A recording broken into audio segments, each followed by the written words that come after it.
ദൈവത്തിന് സ്തുതി. 2025 ആഗസ്റ്റ് മാസം 18 സിറോ മലബാർ സഭയുടെ ആരാധനാ കലണ്ടർ അനുസരിച്ച് ഇന്ന് കൈത്താക്കാലം 4-ാം തിങ്കൾ. ഇന്നത്തെ വചനഭാഗം.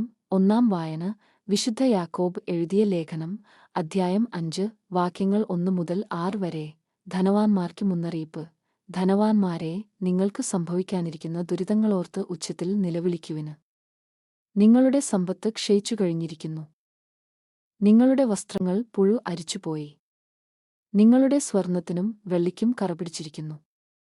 ആ കറ നിങ്ങൾക്കെതിരായ സാക്ഷ്യമായിരിക്കും. തീ പോലെ അത് നിങ്ങളുടെ മാംസത്തെ തിന്നുകളയും. അവസാന നാളുകളിലേക്കാണ് നിങ്ങൾ സമ്പത്തു ശേഖരിച്ചുവച്ചത്. നിങ്ങളുടെ നിലങ്ങളിൽ നിന്നു വിളവു ശേഖരിച്ച വേലക്കാർക്ക് കൊടുക്കാതെ പിടിച്ചുവച്ച കൂലി ഇതാ.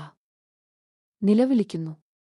കൊയ്ത്തുകാരുടെ നിലവിളി സൈന്യങ്ങളുടെ കർത്താവിന്റെ കർണപുടങ്ങളിൽ എത്തിയിരിക്കുന്നു. നിങ്ങൾ ഭൂമിയിൽ ആഡംബരപൂർവം സുഖലോലുപരായി ജീവിച്ചു. കൊലയുടെ ദിവസത്തേക്കു നിങ്ങളുടെ ഹൃദയങ്ങളെ നിങ്ങൾ കൊഴുപ്പിച്ചിരിക്കുന്നു. നീതിമാന് നിങ്ങളെ എതിർത്തുനിന്നില്ല. എന്നിട്ടും നിങ്ങൾ അവനെ കുറ്റം വിധിക്കുകയും കൊല്ലുകയും ചെയ്തു.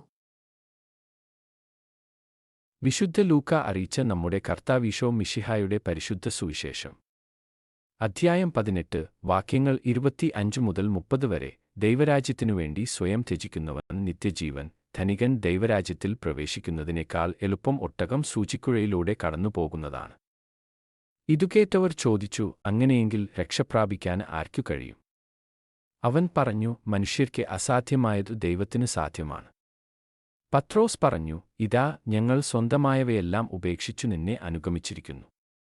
യേശു പ്രതിവചിച്ചു, സത്യമായി ഞാൻ നിങ്ങളോട് പറയുന്നു, ദൈവരാജ്യത്തിനുവേണ്ടി വീടിനെയോ ഭാര്യയെയോ സഹോദരന്മാരെയോ മാതാപിതാക്കളെയോ സന്താനങ്ങളെയോ ഉപേക്ഷിച്ചവരിലാർക്കും ഇക്കാലത്തുതന്നെ അവ അനേകം മടങ്ങു ലഭിക്കാതിരിക്കുകയില്ല, വരാനിരിക്കുന്ന കാലത്തു നിത്യജീവനും. ദൈവവചനമാണ് നമ്മൾ ശ്രവിച്ചത്. നമ്മുടെ കർത്താവായ മിശിഹായ്ക്ക് സ്തുതി.